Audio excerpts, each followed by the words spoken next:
Hello everyone, welcome to LWS Juniors YouTube channel and I welcome you to the day 15th of your 30 days spoken English course. आप सभी का स्वागत है हमारे spoken English के 15वें दिन में, जहाँ पे हम सीखेंगे या जिसके बारे में आज हम बात करेंगे वो है कंजक्शंस. ठीक है, तो कंजक्शंस का बड़ा रोल होता है. जैसे आप देखते हैं एंड, जैसे for example Ram and Shyam are playing chess, and लगा दिया. अब जब हम प्रयोग में क्या कर रहे हैं, और के लिए. ठीक है, उसी तरीके से बट का प्रयोग होता है. राम या फिर कैसे कह सकते हैं इसको, yes, he is honest but he is poor but honest. ठीक है, वो गरीब है लेकिन फिर भी वो क्या है, ईमानदार है. तो कई बार लोगों के पास जब रिसोर्सेज नहीं होते जीवन यापन के लिए, कई सारी ऐसी साधन नहीं होते, तो अक्सर हम ये समझते हैं कि इसमें बेईमानी आ जाएगी. ठीक है, लेकिन कई ऐसे लोग होते हैं जिनके पास भले ही कितनी भी गरीबी हो, कितनी भी आप कह सकते हो इकोनॉमिकल कंस्ट्रेंट्स हो, वो फिर भी जो है अपने जीवन के मूल्यों को, नैतिक मूल्यों को निभाते चलते हैं, वो ईमानदारी बना कर रखते हैं. ठीक है, लेकिन वह गरीब है, लेकिन के लिए हमने बट का यूज़ किया. लेकिन आप ये देखो, इन दोनों के अलावा भी कई ऐसे संयोजक शब्द होते हैं. ठीक है, और उन्हीं शब्दों को आज हम पढ़ेंगे. आज हमारी बात होने वाली है डे 15 में कंजक्शंस को लेकर. और यहाँ तक अब हम पहुँच चुके, तो 50% हमारा जो कोर्स है वो हम कंप्लीट कर चुके हैं. 50% कोर्स को कंप्लीट करना यानी कि आप अब तक जो है अंग्रेज़ी के सेंटेंसेस को, अंग्रेज़ी के वाक्यों को बनाना समझ चुके होंगे, सीख चुके होंगे. और मुझे पूरी उम्मीद है वो लोग जो डे 1 से हमारे साथ जुड़े हुए हैं, वो तो अब छोटे छोटे सेंटेंसेस बनाना, डेली कॉन्वर्सेशंस में अब एक्टिवली पार्टिसिपेट करना, इनिशिएट करना, वो सब शुरू कर चुके होंगे. ठीक है, और अब तो बस एडवांस लेवल का इंतज़ार करो, जहाँ पे हम जो है फ्लुएंसी पर ध्यान देंगे. अब हम और किसी बात पे ध्यान देंगे नहीं, क्योंकि हमने बेसिक सब कवर कर लिया है. इंटरमीडिएट लेवल पे बात कर रहे हैं और यहाँ तक हमें अब सेंटेंस फॉर्मेशन में कोई समस्या नहीं आ रही है. हाँ, वोकैब में ज़रूर दिक्कत आएगी, जैसे मैंने कहा था आप लोगों से, वर्ब्स, ठीक है, उनमें दिक्कत आ सकती है. तो उसके लिए भी प्रॉपर क्लास बनाई जाएगी, आपको पूरी लिस्ट प्रोवाइड की जाएगी. लाइकवाइज जो हमने सुपरलेटिव, कंपैरेटिव सब पढ़ा था, तो करना कुछ नहीं होता ऐसी चीज़ों के लिए, क्योंकि बेसिक सीख रहे हो, कैसे बोलना है अंग्रेज़ी वो सीख रहे हो, किस तरीके से, कहाँ, किस एटमॉस्फेयर में, कैसे सिचुएशन में कौन से वाक्यों का प्रयोग किया जाना चाहिए, कैसे प्रयोग किया जाना चाहिए, वो सारी चीज़ें सीख रहे हो. तो यहाँ पर आपको जो शब्दकोश है, शब्दों की कमी हो सकती है, इसलिए उन शब्दों की कमी को भी पूर्ति की जाएगी. ठीक है, डरे रही किसी भी बात से. अभी जितना सीखा है बस वही शुरू कर दो. प्रैक्टिस शीट्स, जो आपको वर्कशीट्स जो दी थी, उसे भी आपको रोज़ जो काम जब मिल रहा है उसी दिन कंप्लीट कर दीजिए. ठीक है, चलिए अब शुरू करते हैं आज की इस क्लास को. उससे पहले बात कर लेते हैं हम LWS जूनियर्स की. LWS जूनियर्स जो ये यूट्यूब चैनल है, ये junior defence aspirants as well as उन अदर व्यूअर्स के लिए भी है जो कुछ सीखना चाहते हैं, जो एजुकेशन फील्ड में, ठीक है, कुछ ना कुछ सीखना चाहते हैं, किसी ना किसी तरीके से एजुकेशनल जो नॉलेज होती है उसको गेन करना चाहते हैं.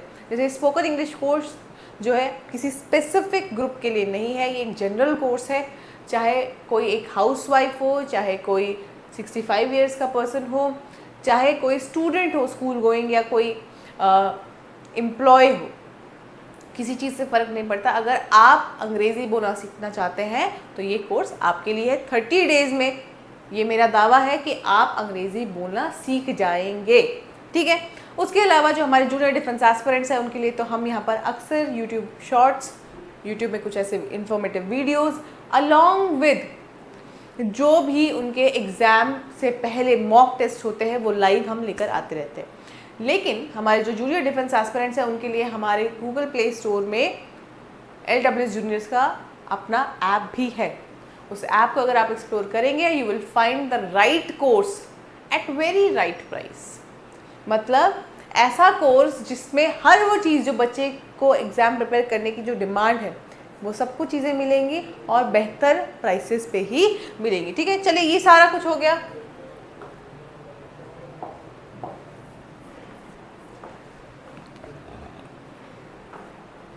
कंजक्शन पे आ गए हैं। कंजक्शंस क्या होते हैं उस पर चर्चा होगी आज। कंजक्शंस क्या होते हैं भाई? What is conjunction? Conjunction is a word used to connect words, phrases, sentences. ये क्या करते हैं कंजक्शन? ये जो है किन्हीं शब्दों को, किन्हीं वाक्यों को जोड़ने का काम करते हैं। ठीक है, क्या काम करते हैं? जोड़ने का। It joins ideas so that speech and writing sound natural and fluent.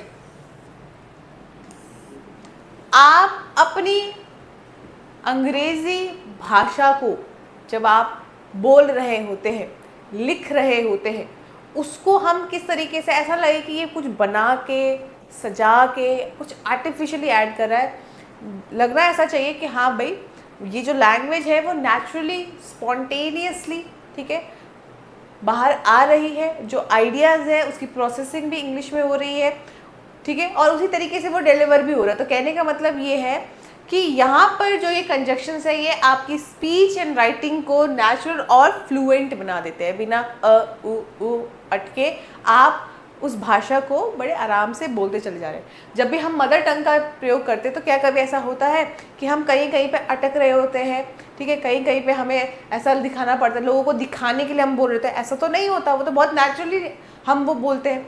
Reason एक तो ये है कि हम बचपन से वही भाषा का प्रयोग कर रहे हैं तो उसमें हमारी फ्लुएंसी आ ही जाती है। ठीक है, तो लाइक वाइज जो ये कंजक्शंस हैं ये दो आइडियाज़ को, दो वर्ड्स को, किसी फ्रेज को, किसी सेंटेंस को जोड़ते हैं जिससे कि हमारी जो अंग्रेज़ी बोलने का तरीका है वो कैसा हो जाए?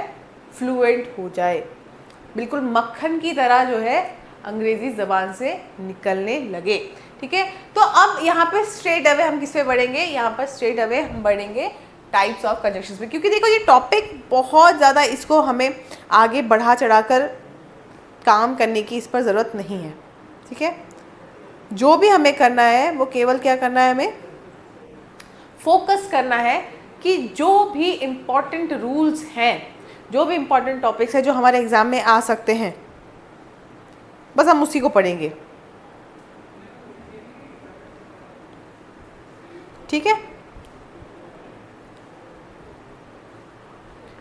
अब टाइप्स ऑफ कंजक्शंस में आप पढ़ना शुरू करते हैं, इसको जानना शुरू करते हैं, लेकिन जैसे उसने कहा कनेक्टिंग वर्ड है तो इसको हम हिंदी में संयोजक लिख देंगे। ठीक है, संयोजक। अब संयोजक क्या है? कंजक्शन है। अब कंजक्शन के अलग अलग प्रकार होते हैं, डिफरेंट टाइप्स ऑफ कंजक्शंस होते हैं। एक है कोऑर्डिनेटिंग कंजक्शन। कोऑर्डिनेट, कोऑर्डिनेट, इसमें क्या होता है? इसमें जो भी ये वर्ड्स जो ज्वाइन कर रहे हैं फ्रेजेस को, क्लॉजेस को, सेंटेंसेस को, वो इक्वल होते हैं। कोऑर्डिनेट में इक्वालिटी होती है, दोनों बराबर हैं। ठीक है, यानी कि ये जिन वाक्यों को, जिन शब्दों को जोड़ रहे हैं ये संयोजक, वो वाक्य, वो शब्द, उनकी इम्पोर्टेंस, उनकी महत्वपूर्णता जो है वो क्या है? बराबर है। ठीक है, चलिए अब कोऑर्डिनेटिंग कंजक्शन को याद करने का बड़ा इंटरेस्टिंग तरीका है फैन बॉयज। क्या है ये? Fan boys. ये क्या दे दिया आपको? एक्रोनिम, एब्रीविएशन होता है, एक एक्रोनिम होता है। ठीक है, तो यहाँ पे एक्रोनिम दे दिया है आप लोगों को कि एक कोड बना दिया। अब इससे आपको याद कर लोगे। F से फॉर, A से एंड, N से नॉर, B से बट, O से और, Y से येट, S से सो। ये सभी क्या है? ये सभी हैं आपके कोऑर्डिनेटिंग कंजक्शंस, या जिसे हम सिंपली कोऑर्डिनेटिंग कंजक्शंस कह सकते हैं। यहाँ पर जब बात होगी, जब ये दो अलग सेंटेंसेस, वर्ड्स, फ्रेजेस, क्लॉजेस जिसको भी जोड़ेंगे वो दोनों ही इक्वल इंपॉर्टेंस के होंगे। एग्जाम्पल के थ्रू आप इसको बेहतर समझ पाएंगे, ठीक है। I like T and coffee, उसे चाय पीना भी पसंद है, कॉफी पीना भी पसंद है, दोनों इक्वल है ना, तो क्या लगाया हमने, एंड, कोऑर्डिनेटिंग कंजंक्शन, ठीक है, समझ में आ रहा है। She tried hard but she failed, उसने कोशिश तो पूरी की लेकिन वह असफल रही। तो अब यहाँ पे बट जो है वो कंट्राडिक्शन, विरोधाभास,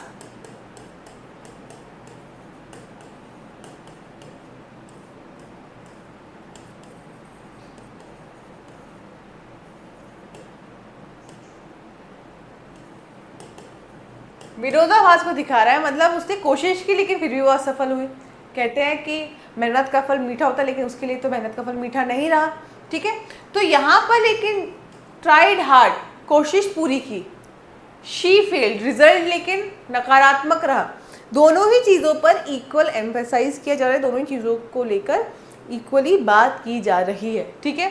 she was tired so he was tired so he went to bed, वो थका हुआ था इसलिए, सो का मतलब क्या है यहाँ पे,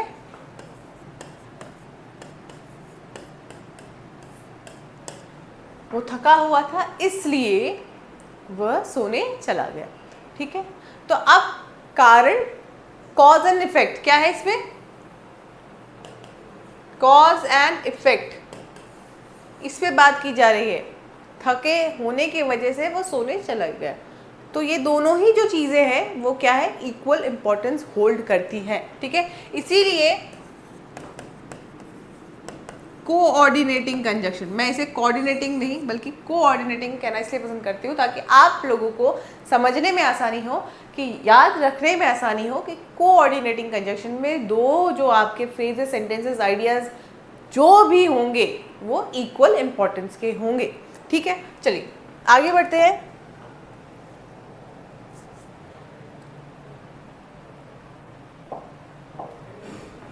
सेकंड है सब ऑर्डिनेटिंग, सब ऑर्डिनेटिंग, ही इज माई सब ऑर्डिनेट, थोड़ा जूनियर सीनियर का कुछ सीन हो जाएगा अब यहाँ पे। अब यहाँ पे इक्वल इंपॉर्टेंस की बात नहीं होगी, तो क्या होगा भाई, यहाँ पे join a main clause, subordinating conjunction क्या करते हैं, it joins a main clause with a dependent clause, main clause dependent clause क्या होता है ये clause। so basically जब आप देखेंगे वाक्य, कोई भी सेंटेंस होगा तो कुछ सेंटेंसेस होते हैं जो सिंपल होते हैं, ठीक है, उनमें कोई किसी के कोई एक हिस्सा सेंटेंस का दूसरे सेंटेंस के हिस्से पर निर्भर नहीं करता है, लेकिन यहाँ पर जो आपका सबऑर्डिनेटिंग क्लॉज है यहाँ पर ये चीज़ें होती हैं। एक होता है जैसे कि बारिश पड़ी इसलिए मैं छतरी लेकर आ गया, ठीक है। तो यहाँ पे क्या होता है, यहाँ पर कॉज एंड इफेक्ट वाली रिलेशनशिप दिखती है, ऐसा हुआ इसलिए, इस कारण की वजह से ऐसा हुआ, तो वो कारण मेन क्या बन जाएगा, आपका क्लॉज बन जाएगा। डिपेंडेंट क्या है, इफेक्ट, ठीक है। जैसे फॉर एग्जांपल कि किसी को बुखार, क्योंकि वो बारिश में भीगा इसलिए वो बुखार पड़ गया, बुखार आ गया उसको, तो अब इसमें क्या हुआ, मेन क्या है उसकी एक्टिविटी, कि वो बुखार में है, क्यों है, ठीक है, तो कारण दे रहे हो आप उसको। लाइकवाइज टाइम को लेकर जब आप समय की बात करेंगे, किसी कंडीशन की बात करेंगे, किसी पर्पस की बात करेंगे, उद्देश्य क्या है आपका, किन शर्तों पे आप कोई चीज़ कर रहे हैं, तो इन सभी चीज़ों पर जब भी बात होगी को सबऑर्डिनेटिंग क्लॉजेस का यूज़ होगा, सबऑर्डिनेटिंग संयोजकों का प्रयोग होगा। क्या है वो सबऑर्डिनेटिंग कंजंक्शन जो कॉमन है, जिसको हम अक्सर यूज़ करते हैं, बिकॉज आप यूज़ करते हैं, कोई लोग बिकॉज कहते हैं, प्लीज़ बिकॉज मत कहिए, इट्स बिकॉज, ठीक है। Although, if, when, while, before, after, unless, since, even though. अब मैं आपको इसमें एक चीज़ बता दूँ, जैसे फॉर एग्जाम्पल इफ़ की बात करूँ मैं, ये क्या बताता है, ये कंडीशन बताता है।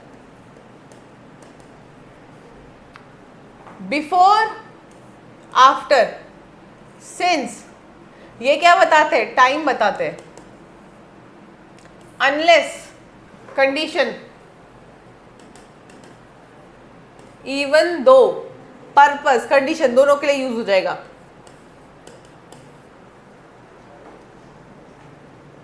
Because, cause and effect, cause and effect, although, cause and effect, when क्या बताता है, व्हेन ये टाइम भी बताता है, ये कई बार कंडीशन या कॉज एंड इफेक्ट भी बता सकता है, ठीक है। वाइल टाइम बताता है। तो ये जानना बेहद ज़रूरी है कि भाई इसको कैसे प्रयोग में लाया जाएगा, क्योंकि अगर आप बिकॉज को टाइम बेस्ड, जहाँ पे समय की कुछ लेकर बात हो रही हो, वहाँ पे अगर आप इसको प्रयोग में लाएंगे तो गड़बड़ हो जाएगी। इसके उदाहरण देखते हैं। I stayed home because it was raining. मैं घर पर रुका, क्यों रुका भाई, क्योंकि बारिश हो रही थी। तो एक एक्टिविटी दूसरे पर निर्भर करती है। यहाँ पर उसका घर पर रुकना बाहर बारिश होने पर निर्भर करता है। अगर बाहर मौसम अच्छा होता तो वो नहीं रुकता घर पे। तो ये हो गया main, it was raining, I stayed home, ठीक है। तो यहाँ पे डिपेंडेंट और मेन क्लॉज दो इस तरीके से अलग अलग क्या है, वाक्य के हिस्से हैं। क्लॉज क्या होता है, देखो जो वाक्य होते हैं, वाक्य के अपने कुछ छोटे छोटे आप कह सकते हो सेंटेंसेस होते हैं, उसे हम क्लॉज कहेंगे। क्लॉज क्यों कहेंगे, क्योंकि उन सेंटेंसेस से अगर हम उसे उस वाक्य से हटा दें, से वो पर्टिकुलर हिस्सा रख दे, तो भी कुछ ना कुछ समझ में आ जाएगा। जैसे आई स्टेड होम, मैं घर में रुका, समझ में आ रहा है ना, उससे मीनिंग तो कुछ निकल रही है। इट वॉज रेनिंग, इससे भी मीनिंग कुछ निकल रही है कि बारिश हो रही थी। तो क्लॉजेस जो होते हैं यही होते हैं, वो सेंटेंसेस के ही एक छोटे रूप हैं, उसके ही एक हिस्से हैं, ठीक है, जिससे कि कोई अर्थ निकल कर आ जाता है, लेकिन कंप्लीट सेंस नहीं निकल रहा है, ठीक। इफ़ क्या करता है, कंडीशन बताता है। If you study hard you will pass. अगर तुम पढ़ाई करोगे, अगर तुम खूब मन लगाकर पढ़ाई करोगे, खूब मेहनत करोगे पढ़ने में, तो आप ज़रूर पास हो जाएंगे। सो यहाँ पर डिपेंडेंट कौन है, उसका पास होना किस पर डिपेंड करता है, उसके पढ़ाई करने पर। पढ़ेगा तो पास हो जाएगा, नहीं पढ़ेगा तो फिर वहीं उसी क्लास में कहीं दिख जाएगा, है ना। She smiled although she was sad. She smiled although she was sad. तो यहाँ पर इससे क्या पता चल रहा है, कॉज एंड इफेक्ट तो नहीं पता चल रहा, वो दुखी थी इसलिए वो मुस्कुरा रही थी, ऐसा तो नहीं है। तो पता क्या चल रहा है यहाँ पे पता ये चल रहा है, एक पर्पस है, ठीक है। अब जैसे फॉर एग्जांपल अगर मैं दुखी हूँ, मैं फिर भी मुस्कुरा कर लोगों से अच्छे से बातचीत कर रही हूँ, तो इसमें ये दिखता है कि मैं लोगों को ये चीज़ दर्शाना नहीं चाहती कि मैं दुखी हूँ, तो मेरा एक पर्पस है वहाँ पे, ठीक है। लाइक वाइज एक कंडीशन डेवलप हो गई कि वो दुखी है लेकिन फिर भी वो क्या है, मुस्कुरा रही है। बट मोर और लेस यहाँ पे क्या दिखता है, सामने वाले का पर्पस दिखता है, ठीक है। अब आप यहाँ पे when, while, before, after, unless ये सब यूज कर सकते हो। जैसे for example, unless she receive money she can't buy grocery, ठीक है। जब तक कि उसको पैसे नहीं मिलते तब तक वो ग्रोसरी, जो बेसिक ग्रोसरी होती है, राशन होता है, वो नहीं खरीद पाएगी, ठीक है। क्या बताया, अनलेस ने कंडीशन बताया, पैसे मिलेंगे तो राशन पानी खरीद पाएगी, समझे। तो अनलेस क्या बता रहा था, कंडीशन बता रहा था। तो इसी तरीके से आगे और भी सारे हैं हमारे पास एग्जाम्पल्स। तीसरा जो टाइप है कंजक्शन का वो क्या है, कोरिलेटिव कंजक्शन। रिलेटिव, आपके रिलेटिव होते हैं, रिश्तेदार होते हैं, क्या है वो, आपसे उनका, उनका आपसे, या आपका उनसे किसी ना किसी तरीके से कोई ताल्लुक है, कनेक्शन है ना। अगर मेरे मामा जी हैं तो वो कैसे, वो मैं उनको डायरेक्टली, मेरा उनसे कोई रिश्ता नहीं है, लेकिन कैसे आया वो रिश्ता, मेरी मम्मी के वो भाई हैं इसलिए मैं उनको जानती हूँ। तो कहीं ना कहीं क्या है, एक कनेक्शन है। तो रिलेटिव वो हो गए। को रिलेटिव में क्या आएगा, देखो समझने की बात है। थोड़ा थोड़ा अगर आप अंग्रेजी के इन शब्दों को समझने की कोशिश करोगे, आपका आधे से ज़्यादा काम तो वहीं पे हो जाएगा। तो को रिलेटिव में क्या होता है, अगर हम देखें यहाँ पर जो भी आपके कंजक्शंस आएंगे ये पेयर्स में होंगे, ये दोनों आपस में कोई ना कोई रिलेशन रखते होंगे, किसी न किसी तरह से एक दूसरे से जुड़े हुए होंगे, और ये इक्वल पार्ट्स ऑफ सेंटेंसेस को कनेक्ट करते हैं। यानी कि सेंटेंसेस में अब एक छोटा है, एक बड़ा है, एक सीनियर है, एक जूनियर है, सबऑर्डिनेट है, कोई ऐसा है कुछ नहीं, इक्वल इक्वल। जैसे ईदर और, neither nor, both and, not only but also, whether और, ये पेयर में काम करते हैं। ईदर राम और Shyam should clean the house, चाहे राम या फिर श्याम, दोनों में से किसी एक को तो क्या करना चाहिए, घर की सफाई करनी चाहिए। यहाँ पे पेयर में बात हो रही, ईदर और, ये पेयर में आ रहे हैं, ठीक है। और ये जिनकी बात करें वो दोनों को इक्वल अपॉर्चुनिटी की बात हो रही है, भाई चाहे राम करे चाहे श्याम करे, दोनों को मैंने इक्वल चांस देते, करो लेकिन तुम दोनों में से ही कोई एक, ठीक है। लाइक वाइज अगर आप देखोगे आगे इनके जो एग्जाम्पल्स आएंगे आपको और समझ में आएगा।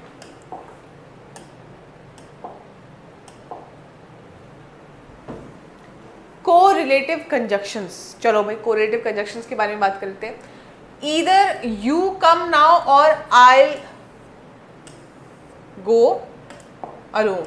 अब मेरी बात ध्यान से समझना, ईदर के साथ और ही लगाओगे, ईदर के साथ नॉर नहीं लगा दोगे, आगे पीछे नहीं कर सकते, ये पेयर में ही होते हैं। और आप जिसके साथ जो शब्द जुड़ता है आप केवल उसी को जोड़ेंगे, आप दूसरे किसी भी शब्दों को यहाँ पर नहीं ऐड करेंगे, ठीक है।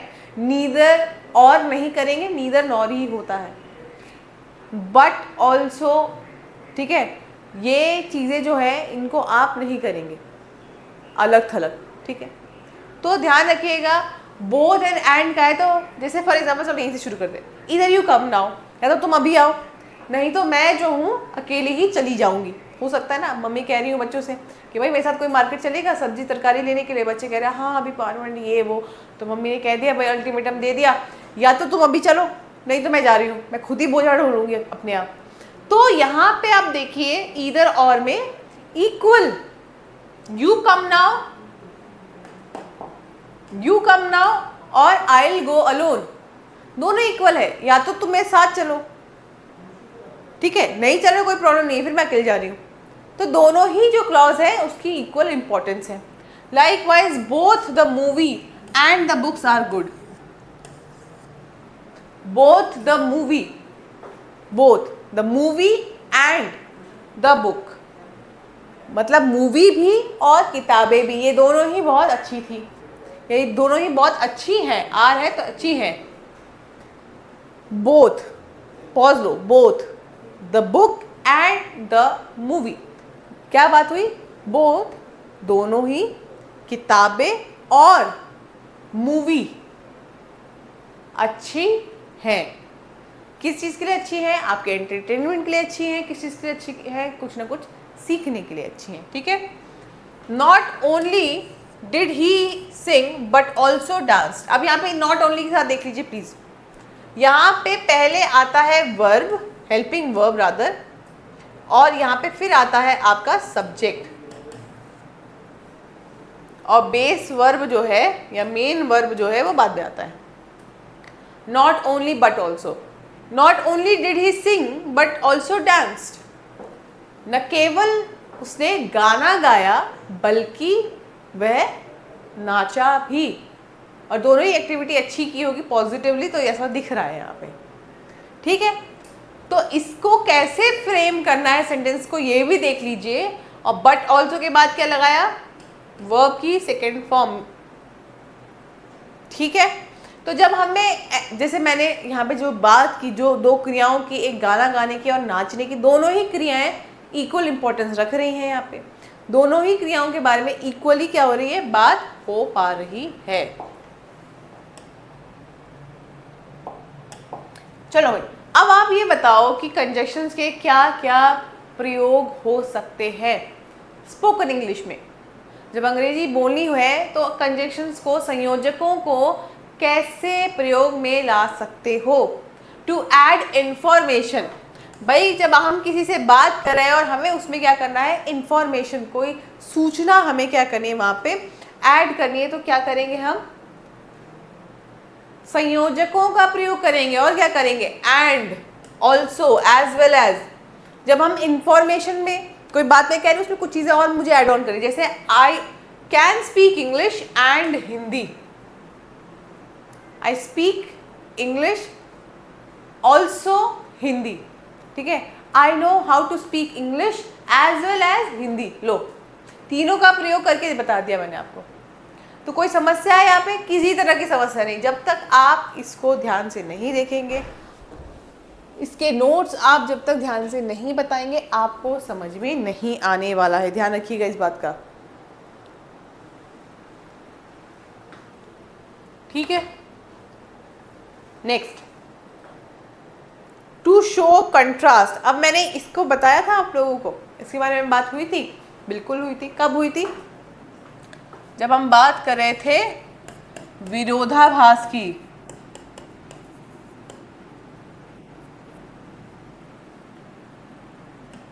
ये श लग रहा है ना, विरोध।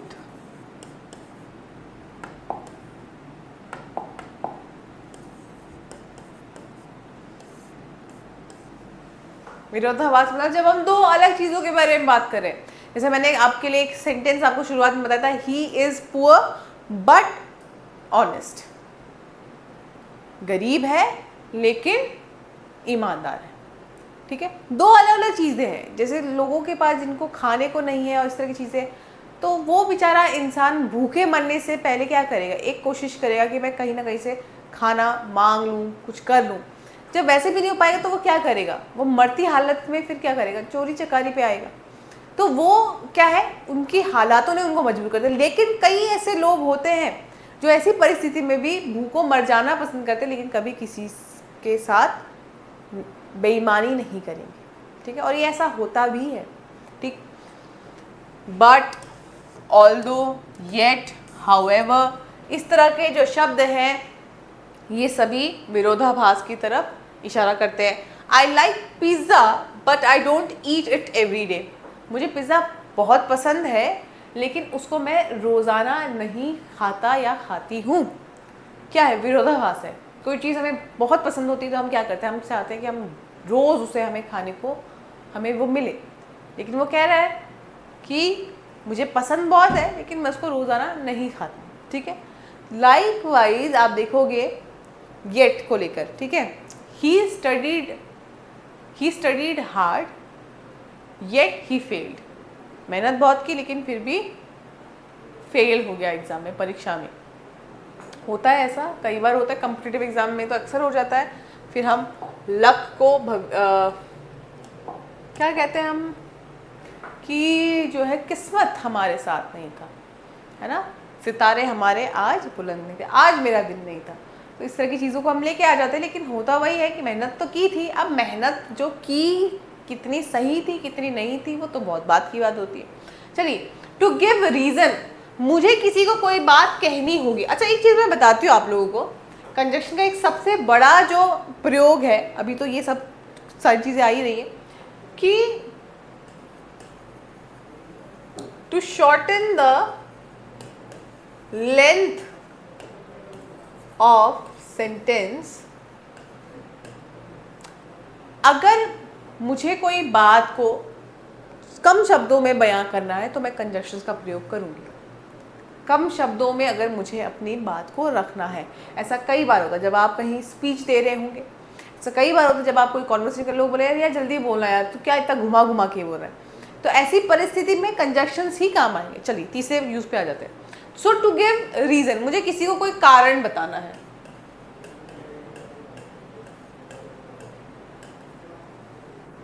ठीक है, तो मैं क्या यूज करूंगी? Because, since, as. She left early because she was tired. वो इसलिए आज जल्दी चली गई ऑफिस से क्योंकि वो थकी हुई थी। सिंस कैसे यूज कर सकते हो आप? यहीं पे सिंस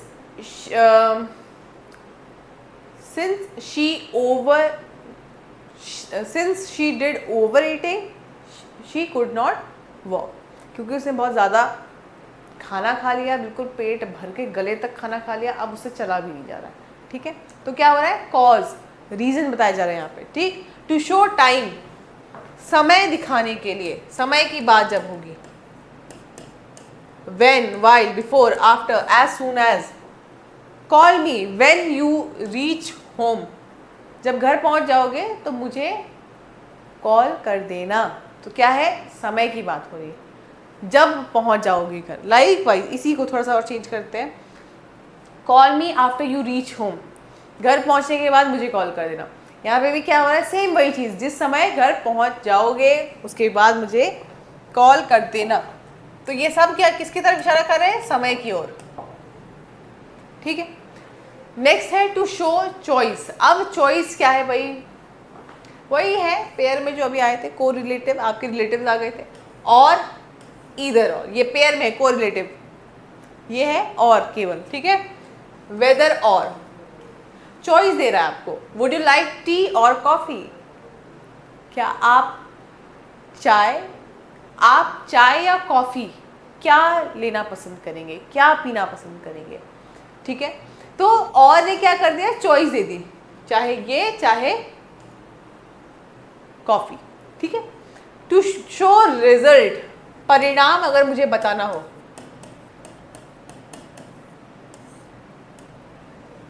अगर मुझे परिणाम बताना हो किसी चीज़ का कि भाई देखो फिर इस तरीके से जो है ऐसी घटना घटी। ठीक है, सो देयरफॉर, ठीक है भाई, he studied well so he passed the exam, उसने इतनी अच्छी पढ़ाई की थी इसलिए वो क्या हो गया, एग्जाम में पास हो गया। He practised a lot therefore he won the tournament, उसने इतनी प्रैक्टिस की थी कि वो टूर्नामेंट जीत गया, इसलिए।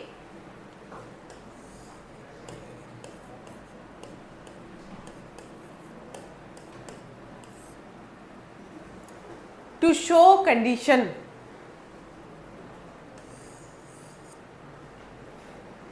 टू शो कंडीशन, तो कंडीशन में क्या है,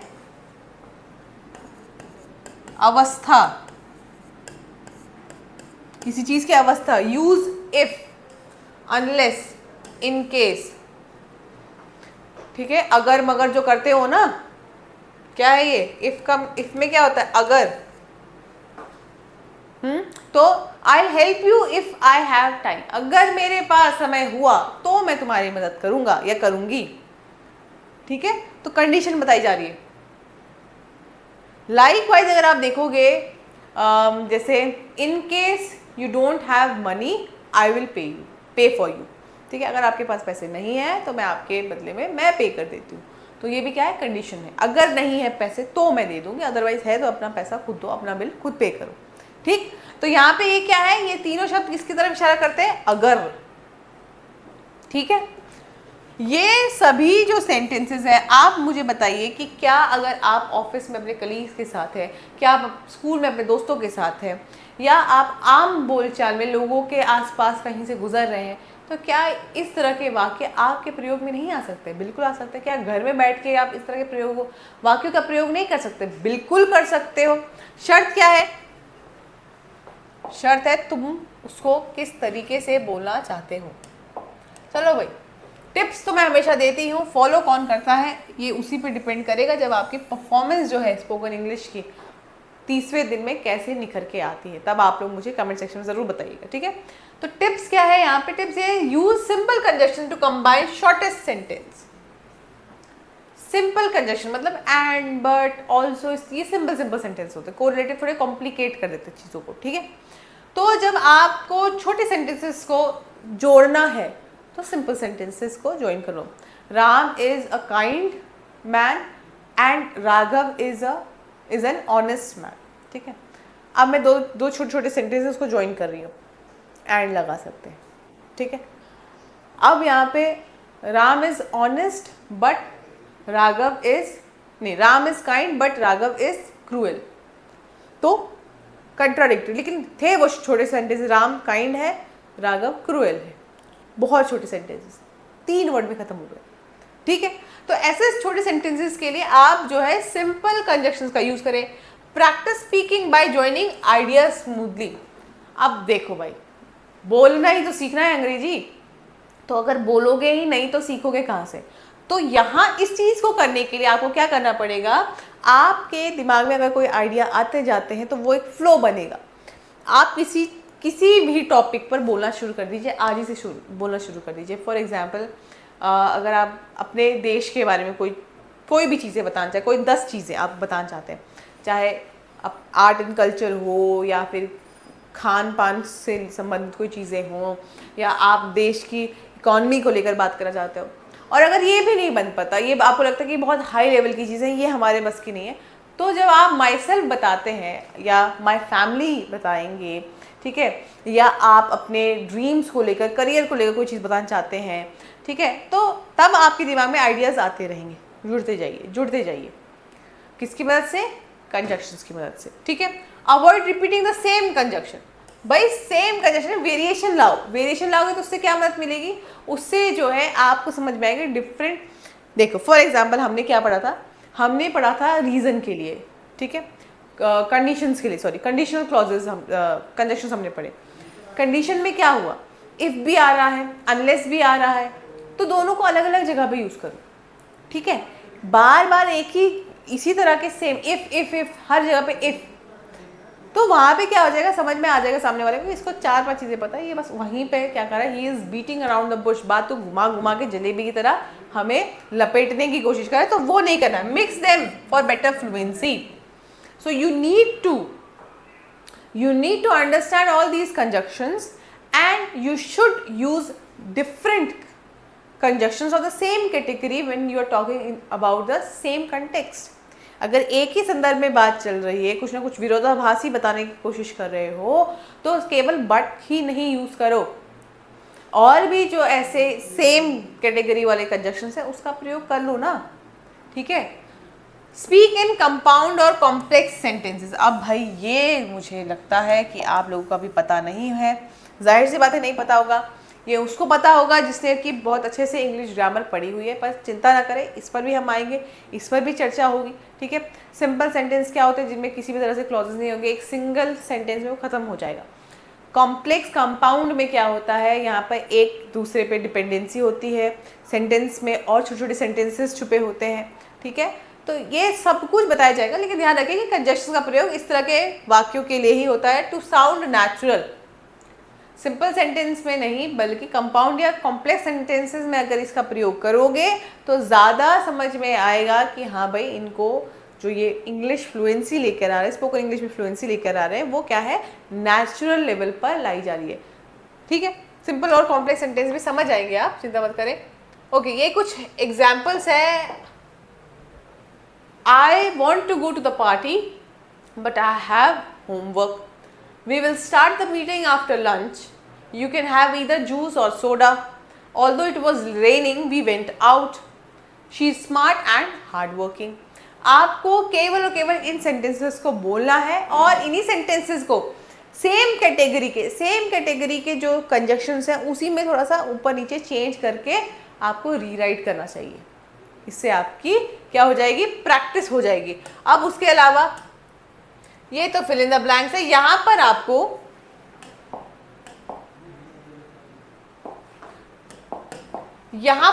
दिए गए हैं ऑप्शंस, ठीक है, ऑप्शंस दिए गए हैं, और इन्हीं ऑप्शंस के आधार पर यहाँ पर जो ये 10 सेंटेंसेस दिए गए हैं जो अधूरे हैं इनके बिना, इनमें से चुन कर यहाँ पर रखने हैं।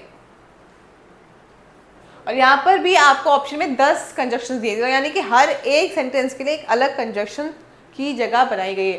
ये बहुत बेहतर तरीका है जो लास्ट की टिप दी थी आप लोगों को कि अलग अलग कंजक्शन का प्रयोग करें।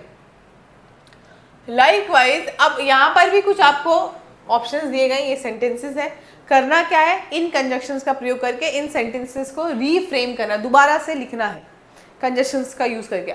देखो ना, she was tired, she continued working, 2 अलग अलग सेंटेंसेस, मुझे उसको जोड़ना है और कंसाइज शॉर्ट कर देना है उस सेंटेंस को, ठीक है। She was tired, she continued working, she was tired but she continued working, I like T and coffee, ठीक है। सेंटेंसेस देखते जाओ, शॉर्टन होते जा रहे हैं, बस ये मैंने बता दिया है, अब आगे के तुम्हें खुद ही करना है।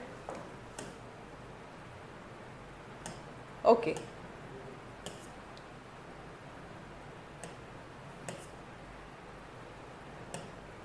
अब ये स्पीकिंग प्रैक्टिस बेस्ड है, ये वाला जो पार्ट है, ठीक है।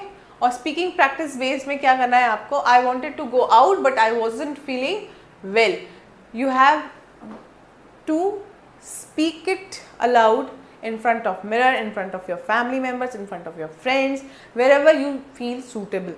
ठीक है, और कोशिश करो कि आप डेली बेसिस पे इसको प्रयोग में ला पाओ. I will succeed if, I will succeed if. जब आप ये कंजक्शंस का प्रयोग करते हैं ना, तो आपको इस बात का ध्यान रखना चाहिए कि आप इनको कब पॉज देकर, कब इन शब्दों पर जोर देकर कब कैसे बोलना है. ठीक है, ये भी बहुत ज़रूरी है. I will succeed if he keeps working hard. He will succeed, sorry, वो ज़रूर कामयाब होगा, ज़रूर सफल होगा अगर वो इसी तरह से मेहनत करता रहा. यू कैन हैव आइसक्रीम और केक. आप आइसक्रीम या केक में से कुछ भी खा सकते हैं, ले सकते हैं. I studied all night so I am very sleepy now. मैं रात भर पढ़ती रही इसीलिए, so I am very sleepy now, इसीलिए मुझे अभी बहुत नींद आ रही. मुझे जो है बड़ा स्लीपी सा फील हो रहा है, मुझे अभी नींद लगी हुई है, या मैं आलस में हूँ. Although it was late we kept talking. Although it was late we kept talking. उन्हें पता है कि अभी काफ़ी देर हो चुकी है, रात हो चुकी है, लेकिन वो लोग अभी भी बातें कर रहे हैं. ठीक है, सो यहाँ पर जितने भी सेंटेंस दिए गए हैं ये आप डेली बेसिस पे, डेली आपके यूज़ में आ जाएंगे. चलिए नेक्स्ट आगे बढ़ते हैं और इस सेशन को कंप्लीट कर देते हैं. ठीक है, तो आज का ये सेशन यहीं पे ख़त्म होता है. अगर अभी तक भी LWS जूनियर्स के इस YouTube चैनल को आप लोगों ने नहीं सब्सक्राइब किया है तो इसे ज़रूर सब्सक्राइब करें, बेल आइकन पर प्रेस करें, ताकि हर दिन ये जो आपके लिए कोर्स बनाया गया है उसको जब जब हम अपलोड करते रहें हर दिन के बेसिस पे, तो आप लोगों को अपडेट्स मिलते रहें. और जैसे ही आपको अपडेट मिलेगा आप तुरंत जो है इन वीडियोस की मदद से पढ़ना शुरू कर देंगे. ठीक है, 30 डेज़ लगातार इस कोर्स के साथ बने रहना है. और जो लोग आज पहली बार इस वीडियो को देख रहे हैं उन्हें डे 1 से स्टार्ट करना चाहिए, क्योंकि डे 1 से ही बेसिक्स शुरू हुए हैं.